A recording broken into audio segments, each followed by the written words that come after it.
Hello everyone and welcome. Welcome to the lecture number 2 of Is Matter Around Us Pure? तो previous lecture में हम लोग ने देख लिया था कि मैटर प्योर सब्सटेंस में डिवाइड होता है और इम्प्योर सब्सटेंस में डिवाइड होता है। इसमें से प्योर सब्सटेंस हम लोग ने डिटेल में पढ़ा था, एलिमेंट्स, कंपाउंड्स, और उसको एलिमेंट्स और कंपाउंड्स को डिटेल में पढ़ा था, सब्सटेंस के बारे में जाना था। अब हम जानेंगे कि इम्प्योर सब्सटेंस में एलिमेंट मैटर जो होता है क्लासीफाई होता है तो उसमें क्या चीज़ें आती है। ठीक है, मैटर दो सब चीज़ में होता है, प्योर सब्सटेंस और इम्प्योर में। प्योर तो देख लिया था, इम्प्योर देखेंगे। इम्प्योर सब्सटेंस में हमारा आता है मिक्सचर्स। ठीक है, मिक्सचर्स। मिक्सचर्स क्या होता है वो भी हम लोग देख लेते हैं, उसका डेफिनेशन। तो मिक्सचर्स को हम लोग क्या बोल सकते हैं? If two or more substance या फिर एलिमेंट्स या compounds are mixed together in any proportion and they do not undergo any chemical change but retain their property is called mixture। यानी कि मिक्सचर क्या होता है? बेसिकली जब हम लोग कोई भी दो चीज़ या दो से ज़्यादा चीज़ को मिक्स करते हैं तो उसको एक मिक्सचर बोलते हैं। तो उसमें क्या होता है, जब भी हम लोग कोई भी दो चीज़ मिक्स करते हैं तो वो पर्टिकुलर चीज़ अपना प्रॉपर्टी को खोती नहीं है। ठीक है, उसकी प्रॉपर्टी सेम रहेगी। ठीक है, एलिमेंट्स हो या कंपाउंड्स हो, जब भी हम लोग दो चीज़ को मिक्स करेंगे तो उसका प्रॉपर्टी जो रहेगा वो सेम रहेगा, उसका प्रॉपर्टी चेंज नहीं होगा। ठीक है, और उसी को हम लोग क्या बोलते हैं? मिक्सचर बोलते हैं। और उसमें कोई केमिकल चेंज नहीं होता। जैसे कि अगर मान लो हम लोग ने सॉल्ट वाटर लिया, सॉल्ट प्लस वाटर, ओके। अब सॉल्ट वाटर भी एक मिक्सचर है। सॉल्ट लिया, पानी लिया, उसमें सॉल्ट डाला, उसको मिक्स कर दिया, वो क्या हो गया? हमारा मिक्सचर हो गया। लेमनेड में क्या होता है? सोडा सोडा रहता है, नींबू रहता है, शुगर रहता है, ये तीन अलग अलग चीज़ रहती है। ठीक है, लेकिन उसका जो प्रॉपर्टी रहेगा, शुगर का, लेमन, सोडा का, लेमन का, उसका इंडिविजुअल प्रॉपर्टी रहेगा। भले ही वो मिक्स हो गया हो मगर उन लोग की प्रॉपर्टी चेंज नहीं होगी, तो उसको ही हम लोग क्या बोलेंगे? मिक्सचर बोलेंगे। और ऑब्वियसली वो प्योर तो रहेगा नहीं, वो इम्प्योर है क्योंकि उसमें बहुत सारे अलग अलग टाइप के पार्टिकल होते हैं। ठीक है, तो अब मिक्सचर भी दो टाइप में डिवाइड होता है। ठीक है, सॉल्ट वाटर भी एक एग्जाम्पल हो गया, शुगर वाटर भी एग्जाम्पल हो गया, शुगर एंड वाटर। भेल एक एग्जाम्पल है हमारा, जो हम लोग भेल खाते हैं। भेल भी क्या होता है? एक तरह का मिक्सचर ही होता है ना, बहुत सारी चीज़ों को मिक्स करके भी ईट इट, तो that is also a mixture. तो मिक्सचर कैसे दो टाइप में डिवाइडेड है? एक होता है हेट्रोजेनियस मिक्सचर और दूसरा होता है होमोजेनियस मिक्सचर। तो होमोजेनियस पहले हम लोग देखेंगे। होमोजेनियस मिक्सचर में क्या होता है कि पार्टिकल्स जो रहता है वो इवनली मिक्स्ड होता है। ठीक है, क्लियरली विजिबल होता है। We can say particles in homogeneous mixture, particles are uniformly mixed. Uniformly मतलब इक्वली मिक्स्ड होते हैं, इवनली मिक्स्ड होते हैं। ठीक है, हेट्रोजेनियस में particles are not mixed uniformly. अभी अगर हम लोग सॉल्ट एंड वाटर को लेते हैं तो सॉल्ट और वाटर या फिर शुगर या वाटर, शुगर और वाटर डिजॉल्व हो गया एक बार तो हम उसको सेपरेट नहीं कर सकते जब तक कि हम लोग उसको फिजिकल प्रोसेस से इवोपरेशन ना कर दे, बहुत लंबा प्रोसेस हो जाएगा। लेकिन नॉर्मली अगर हम लोग शुगर वाटर को डाल दिए, उसको स्टर कर दिए, फिल्टर करेंगे तो क्या शुगर और वाटर अलग होगा फिल्ट्रेशन के थ्रू? नहीं होगा। ठीक है, तो क्या होगा? हमारा जो शुगर का जो पार्टिकल है वो क्या होगा? ये ग्लास ले लिया हमने, इसमें शुगर पार्टिकल्स डाल लिया, थोड़ी देर बाद ये शुगर और वाटर क्या हो जाएंगे? मिक्स हो जाएंगे, शुगर डिजॉल्व हो जाएगा।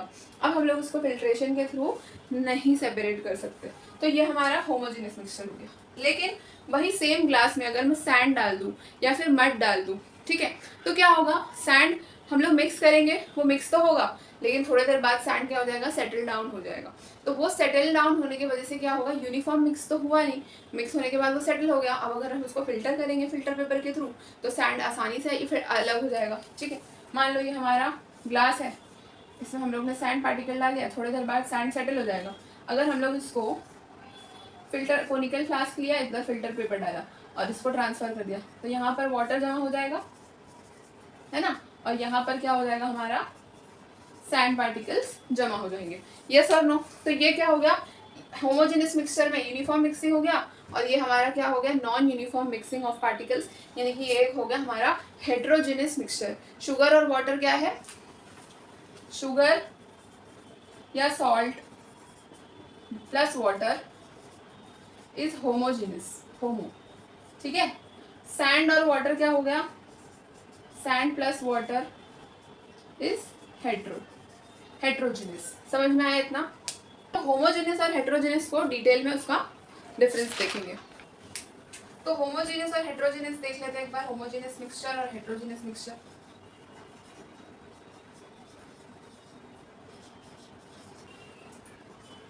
तो होमोजेनस और हेट्रोजेनस का मतलब तो हम लोग ने समझ लिया कि एक होमोजेनस मिक्सचर क्या होता है, basically uniform mixing of particles होता है, और हेट्रोजेनस में not uniform mixing of particles होता है।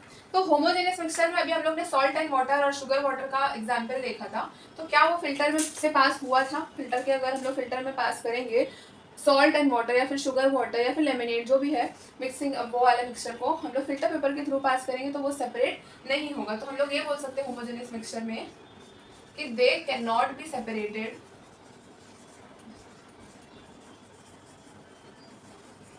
बाय फिजिकल मीन्स, है ना,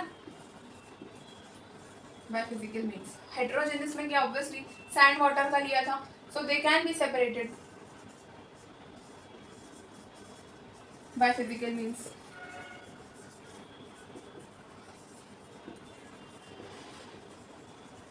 यस और नो, ये वाला हम लोग ने देख लिया।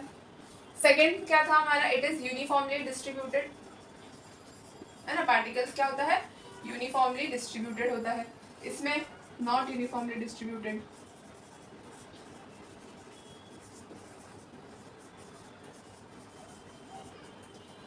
होमोजेनस मिक्सचर में क्या होता है, ratio of the components can very, ratio of components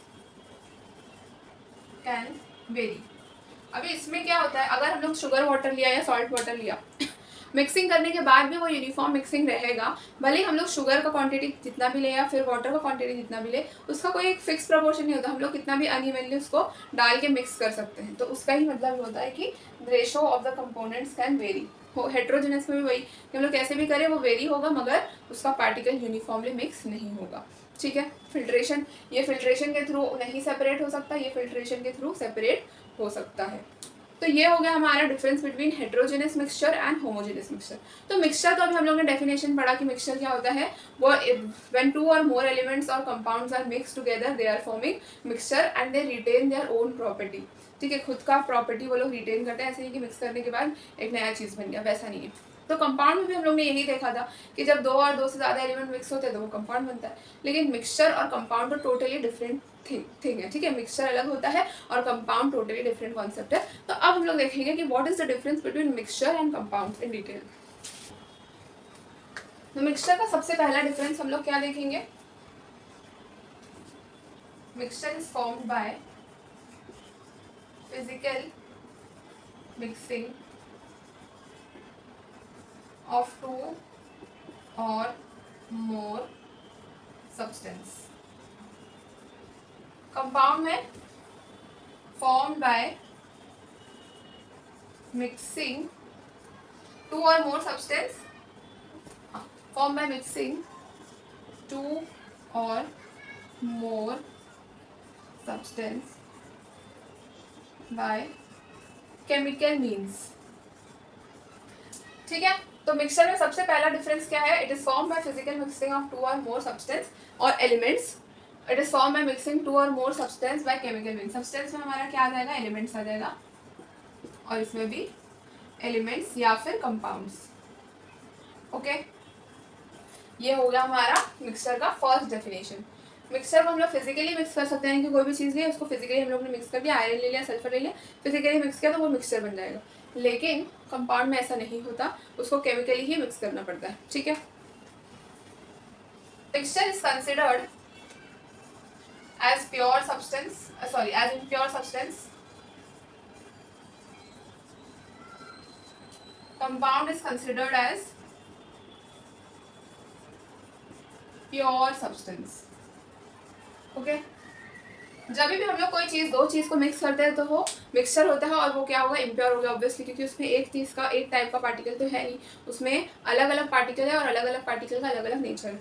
लेकिन कंपाउंड को प्योर सब्सटेंस माना जाता है। दो हम लोग दो चीज़ को मिक्स करते हैं, लेकिन कंपाउंड मिक्स होने के बाद एक अलग एलिमेंट, एक अलग सब्सटेंस बन जाता है जिसकी खुद की एक इंडिविजुअल प्रॉपर्टी होती है। ठीक है, इसीलिए वो क्या कहलाता है, प्योर सब्सटेंस। मिक्सचर में क्या है, mixture has variable composition,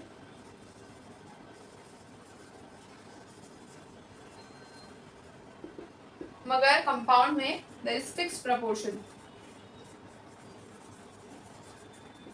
fix proportion. Obviously हम लोग ने देखा कि शुगर वाटर अगर लिया, सॉल्ट वाटर लिया, तो शुगर और वाटर का कोई फिक्स क्वांटिटी नहीं, हम लोग अपने हिसाब से इसको कम ज़्यादा कर सकते हैं। मगर कंपाउंड में एक फिक्स प्रपोर्शन होता है हर एक चीज़ का। जैसे कि हम लोग ने वाटर का देखा था, वाटर का फिक्स प्रपोर्शन था 1:8, CO2 का देखा था 3:8। ठीक है, ऐसे ही अलग अलग कंपाउंड का अलग अलग प्रपोर्शन होता है, जो कि कंपाउंड में फिक्स्ड होता है और मिक्सचर में अलग होता है। मिक्सचर हमेशा, मिक्सचर कैसे होता है, इट कैन बी होमोजेनियस और हेट्रोजेनियस। मिक्सचर होमोजेनियस भी हो सकता है और हेट्रोजेनियस भी हो सकता है, लेकिन कंपाउंड क्या है, it is always homogeneous, it is always homogeneous. क्योंकि भले ही दो एलिमेंट एक साथ हम लोग ने मिक्स कर दिया हो, लेकिन एक नया कंपाउंड बनता है, एक नई चीज बनती है, जिसमें उसका जो होमोजेनिटी रहता है, यानी कि जो उसका यूनिफॉर्मिटी रहता है, वो क्या रहता है, कंपाउंड में फिक्स्ड रहता है, सेम रहता है, यानी कि टोटल एक डिफरेंट चीज बन जाता है। ठीक है, इसलिए हम लोग उसको होमोजेनियस बोलते हैं। Mixture can be separated by physical means, मगर compound can not be separated by physical means. Compound, या फिर हम लोग बोल सकते हैं can only be separated by chemical means. ठीक है, तो 6 पॉइंट हम लोग देखेंगे मिक्सचर और कंपाउंड का डिफरेंस का। Constituent retain their original properties, और कंपाउंड में constituent lose their individual properties and the compound will have its own unique property. Obviously mixture में अगर हम लोग सॉल्ट एंड वाटर का मिक्सचर लेते हैं, तो सॉल्ट और वाटर को मिक्स करने के बाद सॉल्ट का अपना प्रॉपर्टी रहेगा, वाटर का अपना प्रॉपर्टी रहेगा। ऐसा नहीं कि न्यू प्रॉपर्टी बनेगा मिक्सिंग के बाद। लेकिन कंपाउंड में ऐसा नहीं होता। जब हम लोग दो एलिमेंट या दो से ज़्यादा एलिमेंट को मिक्स करते हैं, तो एक नई चीज़ बनती है कंपाउंड में, कंपाउंड के तौर पे, और उसका इंडिविजुअल प्रॉपर्टी ही अलग होता है। ठीक है, जैसे NaCl अगर हम लोग ने ले लिया, Na का सिंगल प्रॉपर्टी, इंडिविजुअल प्रॉपर्टी अलग होता है, क्लोरीन का अलग होता है, मगर जैसे ही हम दोनों को मिक्स करते हैं तो वो क्या बन जाता है, सोडियम क्लोराइड बन जाता है, which is nothing but the table salt. Next point, no new substances are formed, the properties depend on the constituent. है ना, कोई न्यू सब्सटेंस तो बनता है नहीं, मगर जो कॉन्स्टिट्यूएंट का जो प्रॉपर्टी रहता है वो सेम रहता है। इसमें न्यू सब्सटेंसेस फॉर्म और न्यू प्रॉपर्टी के साथ फॉर्म होता है। फिर इसमें क्या है, they do not have a defined melting और बॉइलिंग पॉइंट, यानी कि मिक्सचर का कोई भी एक डिफाइंड मेल्टिंग पॉइंट या बॉइलिंग पॉइंट नहीं होता, क्योंकि उसमें इंडिविजुअल प्रॉपर्टीज का इंडिविजुअल कैरेक्टरिस्टिक होता है, तो उसका हर चीज़ का अलग अलग मेल्टिंग बॉइलिंग पॉइंट रहेगा, तो इसीलिए उसका डिफाइंड मेल्टिंग पॉइंट या बॉइलिंग पॉइंट नहीं रहता। कंपाउंड में they have a defined melting and boiling point. ठीक है, कि क्या नेक्स्ट क्या हम लोग देखेंगे कि आर अलॉयज मिक्सचर और कंपाउंड। अलॉयज मिक्सचर होते हैं या कंपाउंड होते हैं, तो अलॉयज को हम लोग एक तरह का मिक्सचर ही बोला जाएगा, कि जब भी हम लोग दो या दो से ज़्यादा एलिमेंट को मिक्स करते हैं, केमिकली इसको मिक्स किया जाता है हीटिंग में, दो मेटल या नॉन मेटल या मेटलॉइड्स को मिक्स करते हैं। ठीक है, mixing of metals, non metals और नॉन मेटल मेटलॉइड्स,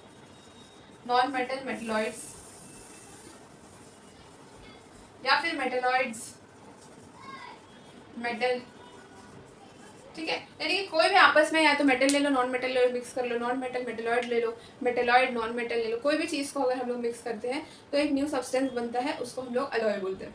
ठीक है, तो अलॉय भी एक डिफरेंट टाइप का मिक्सचर हो गया, भले ही वो मिक्सड होता है, उसका फिक्स प्रपोर्शन होता है, उसका मेल्टिंग, उसका फिक्स प्रपोर्शन भले ही हो, मगर वो कंपाउंड नहीं रहेगा, वो क्या रहेगा, मिक्सचर ही कहलाएगा।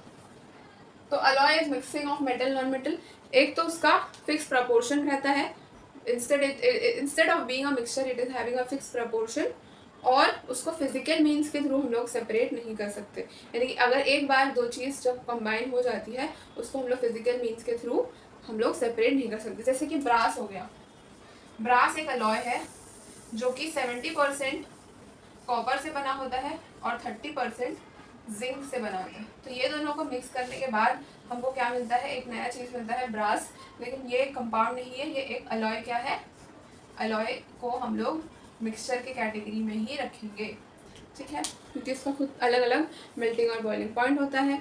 भले हम लोग उसको फिजिकल मीन से सेपरेट नहीं कर सकते, but still it is a mixture. Okay, mixtures हमारा क्लासीफाई होता है दो टाइप में, एक होता है होमोजेनस मिक्सचर और दूसरा होता है हेट्रोजेनस मिक्सचर। होमोजेनस मिक्सचर और हेट्रोजेनस मिक्सचर का डेफिनेशन और डिफ्रेंसिएशन हमने बहुत अच्छे से पढ़ा। होमोजेनस मिक्सचर में हमारा आता है सोल्यूशन और हेट्रोजेनस मिक्सचर में हमारा आता है कोलॉइड्स और सस्पेंशन। अब हम धीरे धीरे करके इसका कैरेक्टरिस्टिक्स पढ़ेंगे, सॉल्यूशंस का, कोलॉइड्स का और सस्पेंशन का, और उसके बीच का डिफरेंस देखेंगे कि कैसे कैसे ये चीज़ अलग अलग डिफ्रेंशिएट करती है एक दूसरे से। अब हम तीनों का डिफरेंशिएशन देखेंगे कि होमोजेनस और हेट्रोजेनस मिक्सचर में क्या क्या डिफरेंसेस होते हैं। तो हमने देख लिया होमोजेनस मिक्सचर में क्या होता है, सोल्यूशन आता है, हेट्रोजेनस मिक्सचर में होता है कोलॉइड्स और सस्पेंशन। अब सोल्यूशन, कोलॉइड और सस्पेंशन के बारे में हम डिटेल में बाद में पढ़ेंगे, लेकिन फिलहाल हम लोग उसका बेसिक डिफरेंस जान लेते हैं। सोल्यूशन में क्या होता है, जो पार्टिकल होता है सोल्यूशन का, अगर हम लोग मान लो सोल्यूशन ले लिए शुगर प्लस वाटर का, ठीक है, शुगर और वाटर क्या हो गया, एक तरह का सोल्यूशन हो गया, ठीक है। अगर उसका पार्टिकल जो रहता है वो बहुत ज़्यादा स्मॉल रहता है, यानी कि हमें नेकेड आई से वो विजिबल भी नहीं होता, दैट इज़ 10⁻⁹ मीटर। 10⁻⁹ मीटर का मतलब होता है 1 नैनोमीटर, ठीक है। सिमिलरली कोलॉइड्स में पार्टिकल का जो रेंज होता है वो स्मॉल होता है, वो क्या होता है, सोल्यूशन से थोड़ा सा बड़ा होता है, दैट इज़ 10⁻⁻7 मीटर। तो ये भी हमें नेकेड आई से इसके पार्टिकल्स नज़र नहीं आते, मगर ये इससे कंपेयर टू सोल्यूशन कोलॉइड्स के पार्टिकल्स थोड़े से बड़े होते हैं। सस्पेंशन में उससे भी ज़्यादा पार्टिकल्स हमारा क्या रहता है, ग्रेटर रहता है, ग्रेटर देन 100 नैनोमीटर, ठीक है। तो और सेकंड हमारा क्या होता है, सोल्यूशन क्या होता है, ट्रांसपेरेंट होता है। अभी जैसे कि अगर हम लोग मान लो शुगर वाटर ले लिए, चीनी और पानी ले लिए, या फिर सॉल्ट और वाटर ले लिए, तो after mixing both what we obtain a clear solution, यानी कि हमें ट्रांसपेरेंट सोल्यूशन मिल जाता है। लेकिन कोलॉइड्स में ऐसा नहीं होता, कोलॉइड्स में ट्रांसलूसेंट होता है, यानी कि जो हमारा जैसे कि अगर हम लेंगे मिल्क और वाटर ले लेंगे, ठीक है, एग्जाम्पल हमारा कोलॉइड्स का आएगा मिल्क प्लस वाटर। अगर हम मिल्क दूध में या फिर पानी में अगर हम लोग दूध डालेंगे थोड़ा सा, तो क्या होगा, एक हमें टर्बिड सोल्यूशन मिलेगा, या फिर हम लोग उसको ट्रांसलूसेंट भी बोल सकते हैं, ठीक है। और सिमिलरली सस्पेंशन में क्या होता है, particles are not translucent. Suspension का हम लोग एग्जाम्पल ले सकते हैं sand water, sand plus water, ठीक है। अगर हम लोग सैंड, एक ग्लास पानी ले, ठीक है, और उसमें हम लोग सैंड का पार्टिकल डालें, तो हमें क्लियरली वो सैंड का पार्टिकल दिखेगा, ठीक है। तो इसलिए हम लोग बोल सकते हैं वो ट्रांसलूसेंट नहीं है, मगर वो क्या होता है, क्लियरली विजिबल होता है। थर्ड हमारा क्या है, particles can not be separated by filtration in solution. Obviously अगर हम शुगर और वाटर को मिक्स कर दे तो उसको हम लोग फिल्ट्रेशन के थ्रू, फिल्टर के थ्रू नहीं सेपरेट कर सकते। फिल्टर कैसे, मान लो अगर हमने एक ग्लास लिया, ठीक है, और उसमें हम लोग ने कोनिकल फ्लास्क डाला और उसमें फ़िल्टर पेपर डाला, और इसमें हम लोग ने शुगर वाटर का सोल्यूशन डाल दिया, शुगर वाटर का सोल्यूशन डाला, तो क्या इसमें ऐसा होगा क्या, शुगर मेल्ट होने के बाद ऐसा होगा क्या, क्रिस्टल फॉर्म होगा, नहीं, क्रिस्टल फॉर्म नहीं होगा। तो इसलिए हम लोग बोल सकते हैं कि particles can not be separated by filtration. Colloids में भी ऐसा नहीं होता। मिल्क और वाटर को अगर हमने लिया तो क्या वो फिल्ट्रेशन के थ्रू सेपरेट होगा, नहीं होगा। तो particles can not be separated by filtration. लेकिन सैंड वाटर में ऐसा हो सकता है, सैंड का पार्टिकल क्योंकि बहुत ज़्यादा बड़ा होता है साइज़ में, तो क्या होगा, अगर हम लोग उसको फ़िल्टर करेंगे तो वो फ़िल्टर पेपर में जाके सेटल हो जाएगा और वाटर और हमारा सैंड अलग हो जाएगा। तो we can say particles can be separated by filtration. Okay, fourth point क्या हो जाएगा कि लाइट जो है, बीम ऑफ लाइट स्कैटर नहीं होती है सोल्यूशन में, और मिल्क में वो कंपेयर टू सोल्यूशन कोलॉइड्स में जो हमारा रहता है स्कैटरिंग ऑफ लाइट होता है, और सस्पेंशन में वेरी सिग्निफिकेंटली हमारा लाइट स्कैटर हो जाता है। ये लाइट स्कैटरिंग का जो पार्ट है वो हम आगे डिटेल में पढ़ेंगे। फिलहाल अभी आप ये जान लीजिए कि सोल्यूशन में लाइट स्कैटर नहीं होता, कोलॉइड्स में थोड़ा होता है, और सस्पेंशन में वेरी सिग्निफिकेंटली लाइट स्कैटर हो जाता है, ठीक है। तो अभी हम लोग तो अब देखते हैं कि फर्दर ये कैसे डिवाइड होते हैं। अब सॉल्यूशंस को डिटेल में पढ़ेंगे कि सॉल्यूशन होता क्या है। तो सॉल्यूशन क्या होता है, solution is equals to solute plus solvent. अब सॉल्यूट और सॉल्वेंट दोनों जब मिक्स होते हैं तो वो हमारा सॉल्यूशन बनता है। तो अब सॉल्यूट क्या है, सॉल्वेंट क्या है, ये हम लोग देखेंगे। तो सॉल्यूट और सॉल्वेंट का डेफिनेशन हम लोग देख लेंगे। सॉल्यूट का क्या डेफिनेशन है, the component that is or are dissolved in the solvent is called solute, और सॉल्वेंट क्या है? The component that dissolves the other component is called the solvent. अब इसको आसान भाषा में हम लोग समझेंगे। मान लो अगर हम लोग ने 1 ग्लास वाटर लिया, ठीक है, ये वाटर, ये क्या है? हमारा पानी है, और इस पानी में हमने शुगर डाला। इसमें क्या डाला? शुगर डाला। तो ये जो पानी हमारा रहेगा, ये हमारा क्या बन जाएगा? सॉल्वेंट बन जाएगा। और जो शुगर रहेगा वो क्या बन जाएगा? हमारा सल्यूट बन जाएगा। तो देखो, सॉल्वेंट क्या बोले? The component that dissolves the other component. ये एक कंपोनेंट है और ये क्या कर रहा है? अदर कंपोनेंट को अपने अंदर डिजॉल्व कर रहा है। तो ये हमारा पानी क्या बन गया? हमारा सॉल्वेंट बन गया। और सल्यूट क्या है? The component that is or are dissolve in the solvent is called solute. तो बेसिकली हम लोग ये जान सकते हैं, जो ज़्यादा हमेशा जो सॉल्वेंट रहता है वो हमेशा ज़्यादा क्वांटिटी में रहता है और सल्यूट हमेशा कम क्वांटिटी में रहता है। तो जो ज़्यादा क्वांटिटी में रहेगा वो हमारा सॉल्वेंट रह जाएगा, और जो कम क्वांटिटी में ऐड होगा वो हमारा सल्यूट हो जाएगा। ठीक है, तो और दोनों को मिला के जो हमारा मिक्सचर बनेगा वो हमारा हो जाएगा सल्यूशन। इतना समझ में आ गया? नेक्स्ट हम लोग देखेंगे concentration of solution. Concentration of solution क्या होता है, इसका डेफिनेशन हम लोग देख लेते हैं। तो कॉन्सेंट्रेशन ऑफ सॉल्यूशन हमारा क्या होगा? The amount of solute dissolve in a given amount, या तो फिर वो अमाउंट मास में होगा या वॉल्यूम में होगा ऑफ सॉल्वेंट। ठीक है, यानी कि हम लोग बोल सकते हैं कि कभी भी जब हमारा जो सल्यूट सॉल्वेंट में डिजॉल्व होगा, कितना सल्यूट सॉल्वेंट में डिजॉल्व हो सक रहा है, उस कैपेसिटी को हम लोग बोलते हैं कॉन्सेंट्रेशन ऑफ सॉल्यूशन। तो इसको हम लोग ऐसे भी डिनोट कर सकते हैं, कॉन्सेंट्रेशन ऑफ सॉल्यूशन को ऐसे बोल सकते हैं हम लोग कि amount of salute dissolved in amount of solvent, यानी कि कितना सल्यूट हमारा सॉल्वेंट में डिजॉल्व हो सक रहा है, उस कैपेसिटी को हम लोग बोलेंगे कॉन्सेंट्रेशन ऑफ सॉल्यूशन। ठीक है, अगर मान लो हम लोग एग्जाम्पल के तौर पर ले रहे हैं, एक ग्लास है, ठीक है, उसमें हम लोग ने वाटर डाला, दिस इज़ वाटर। अब हम लोग उसमें शुगर ऐड कर रहे हैं या फिर सॉल्ट ऐड कर रहे, कोई भी एक सल्यूट शुगर या फिर सॉल्ट ऐड कर रहे। ठीक है, तो वो क्या होगा? इसमें हम लोग ने सपोज कर लो 1 टीस्पून ऐड किया, दूसरे ग्लास में क्या करेंगे हम लोग? 1 टीस्पून शुगर ऐड किया, इसमें 2 टीस्पून शुगर ऐड किया, फिर और एक ग्लास में हम लोग ने 3 टीस्पून ऐड किया शुगर। ठीक है, तो हम लोग क्या बोलेंगे? जैसे जैसे हम लोग ग्लास में जा रही, ग्लास नंबर 1 हो गया, ग्लास नंबर 2 हो गया, ग्लास नंबर 3 हो गया, तो जैसे जैसे शुगर का क्वांटिटी बढ़ रहा है, हम लोग बोलेंगे कि हमारा जो शुगर का जो कॉन्सेंट्रेशन है वो हर ग्लास में बढ़ रहा है, यानी कि उस सल्यूट का जो अमाउंट है, अमाउंट ऑफ सल्यूट क्या बढ़ रहा है? हमारा सॉल्वेंट में बढ़ते जा रहा है। ठीक है, तो we can say the amount of solute dissolve in a given amount of solvent is nothing but the concentration of the solution. ये सल्यूट कुछ भी हो सकता है, शुगर हो सकता है, सॉल्ट हो सकता है, या फिर कोई और भी चीज़ हो सकती है।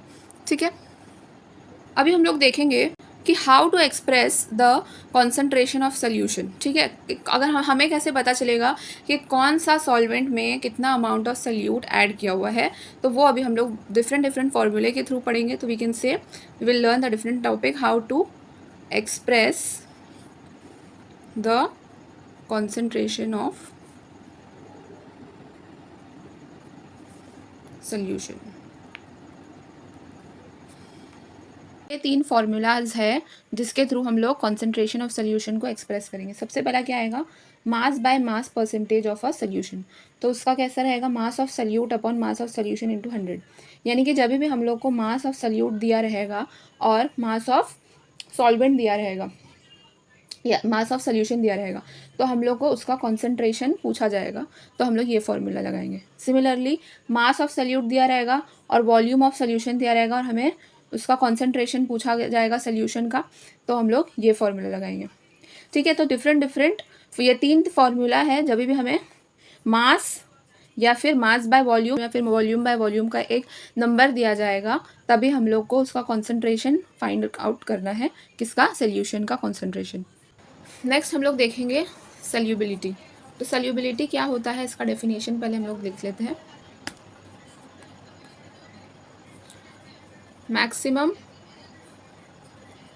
Amount of salute that can be dissolve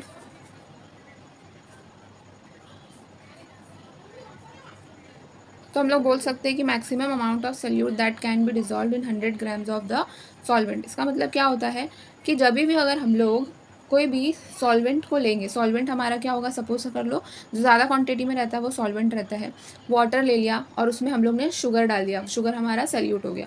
तो कितना अमाउंट ऑफ शुगर या फिर सॉल्ट सल्यूट डिज़ोल्व हो सकता है उस सॉल्वेंट में, यानी कि वो सॉल्वेंट का जो कैपेसिटी रहता है सल्यूट को डिज़ोल्व करने का, उसी को हम लोग क्या बोलते हैं, सल्यूबिलिटी बोलते हैं। ठीक है, तो अभी हम लोग इसको बेसिक टर्म में 100 ग्राम से हम लोग इसको रिप्रेजेंट कर रहे हैं कि 100 ग्राम में कितना सल्यूट डिज़ोल्व हो सकता है सॉल्वेंट के अंदर, उसी को हम लोग क्या बोलते हैं, सल्यूबिलिटी बोलते हैं। अब सल्यूबिलिटी का जो फैक्टर है वो दो टेम्परेचर्स में वेरी होता है। जैसे ही अगर हम लोग टेम्परेचर को इंक्रीज़ करेंगे, if we increase the temperature, तो क्या होगा, सल्यूबिलिटी भी हमारा इंक्रीज़ हो जाएगा। ठीक है, तो हम लोग ये बोल सकते हैं temperature is directly proportional to solubility. अगर मान लो हम लोग ने एक ग्लास ऑफ वाटर लिया, ठीक है, ये हमारा वाटर है। अब इसमें हम लोग ने शुगर डाला, इसमें हम लोग ने क्या डाला, शुगर डाला। तो शुगर को हम लोग स्टर करेंगे वाटर में नॉर्मल टेम्परेचर पे, तो क्या होगा, वो स्टर होगा। लेकिन जैसे ही अगर हम लोग उसको हीट प्रोवाइड करेंगे तो शुगर क्या होगा, it will dissolve fast, it will dissolve very fast. Sugar क्या हो जाएगा, बहुत जल्दी डिज़ोल्व होगा। तो ऐसे ही हम लोग बोल सकते हैं कि जितना ज़्यादा उसका टेम्परेचर रहेगा तो जो सल्यूट का जो सल्यूबिलिटी रहता है सॉल्वेंट में वो इंक्रीज़ हो जाएगा।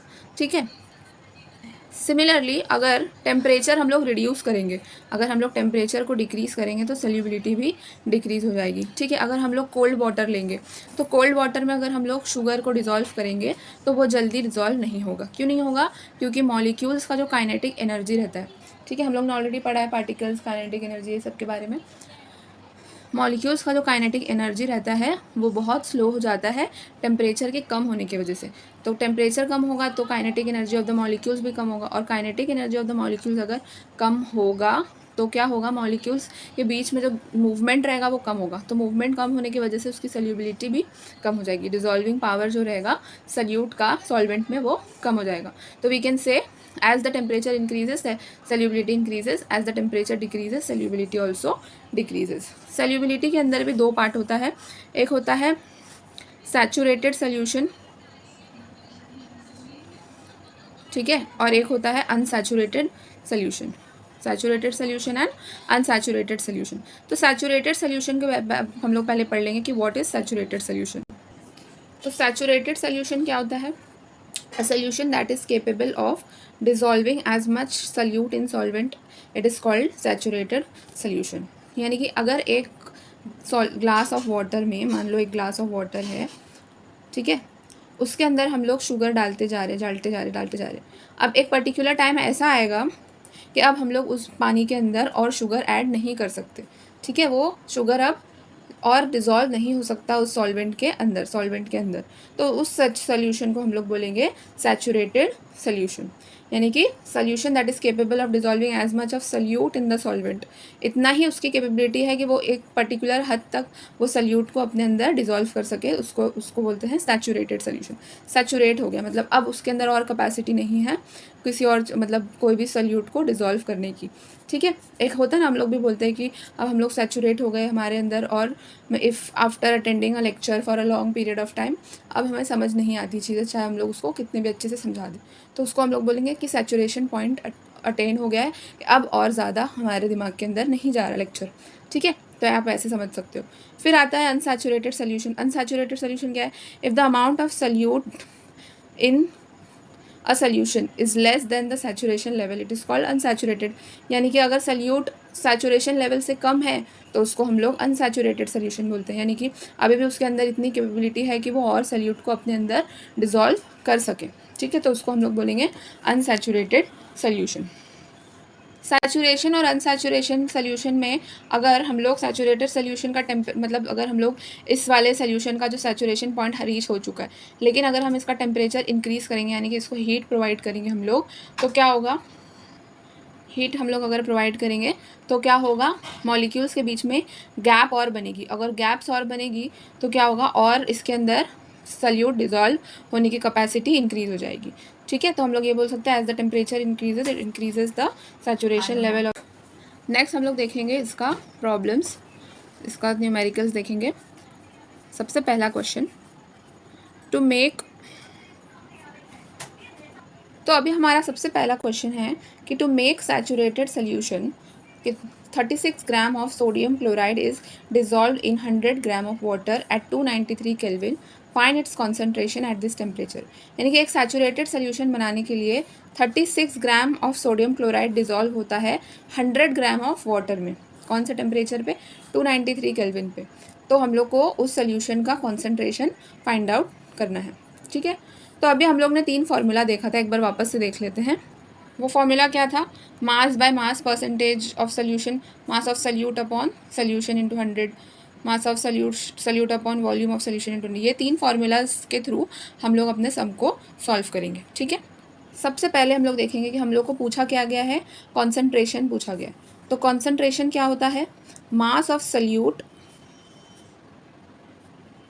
Upon mass of solution into 100। अब मास ऑफ सल्यूट हमारा कितना है? सल्यूट हमारा क्या है? 36 ग्राम।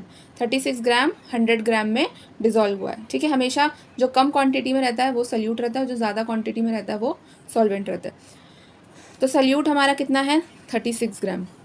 और मास ऑफ सल्यूशन, अब याद रखना सल्यूशन क्या होता है, बेसिकली हम लोग ने पढ़ा था solution is nothing but solute plus solvent. Solution क्या है? सल्यूट और सॉल्वेंट को मिला के हमारा सल्यूशन बनता है। तो सल्यूट कितना ग्राम है? 36 ग्राम। और सॉल्वेंट कितना ग्राम है? 100 ग्राम इंटू 100। तो सल्यूट इज़ 36 अपॉन 136 इंटू 100। इसको अगर हम लोग कैलकुलेट करेंगे तो क्या होगा? 3600 upon 136 which is equals to 26.47%। अगर आप इसको कैलकुलेट करोगे तो आपको यही आंसर मिलेगा। ठीक है, तो आपको समझ में आया ये कैसे सॉल्व हुआ? हम लोग ने क्या देखा था? कॉन्सेंट्रेशन हमें फाइंड करना था। फॉर्मूला क्या था? मास of solute upon mass of solution into 100। ये कॉन्सेंट्रेशन का फॉर्मूला है। तो मास ऑफ सल्यूट कितना था? 36 ग्राम। और solution is nothing but solute plus solvent is solution. हमेशा ऐड करना है सल्यूशन में, ऐसे नहीं कि 100 ग्राम लिख दिया आपको, फिर आप गलत करेंगे। ठीक है, तो आपको सॉल्यूट और सॉल्वेंट का एडिशन करना है हमेशा सल्यूशन में। ठीक है, फिर ये करने के बाद आप देख सकते हैं आपको आंसर मिल गया। ठीक है, अब हम लोग एक क्वेश्चन देखेंगे, अ सॉल्यूशन। तो अभी क्या क्वेश्चन है? A solution contains 60 gram of sugar in 480 gram of water. ठीक है, एक सॉल्यूशन है, उसमें 60 ग्राम शुगर है, 480 ग्राम वाटर में डिजॉल्व है। Calculate the concentration of the solution in terms of mass by mass percentage of solution. ठीक है, अभी हम लोग ने फॉर्मूला देखा मास बाय मास का, मास of solute upon mass of solution into 100, ये इसका फॉर्मूला रहेगा। ठीक है, तो कॉन्सेंट्रेशन हमें फाइंड करना है। कॉन्सेंट्रेशन का क्या रहेगा? मास बाय मास पूछा है तो मास of solute upon mass of solution into 100, ये हमारा फॉर्मूला रहेगा। अब मास ऑफ सल्यूट कितना है? 60 ग्राम। मास ऑफ सल्यूशन में मैंने आपको बताया था आपको सल्यूट और सॉल्वेंट दोनों का ऐड करना है। 60 प्लस 480 इंटू 100। तो 60 अपॉन 60 प्लस 480 कितना हुआ? 540 इंटू 100। अगर आप इसको कैलकुलेट करोगे तो आपको आंसर आएगा 33.3%। ये आपका क्या हो जाएगा? Concentration of solution, concentration of solution bye mass percentage of solution. ठीक है, मास बाय मास का फॉर्मूला लगाया हमने और वैल्यूज़ पुट किए और इसका आंसर हमें ये सल्यूशन कॉन्सेंट्रेशन हमें परसेंटेज के तौर पे मिल गया। ठीक है, ये इतना समझ में आया आपको? ओके स्टूडेंट्स, तो अभी हम लोग ने इसका सारे न्यूमेरिकल्स देख लिए और अभी हम लोग ने इस लेक्चर पे क्या क्या पढ़ा?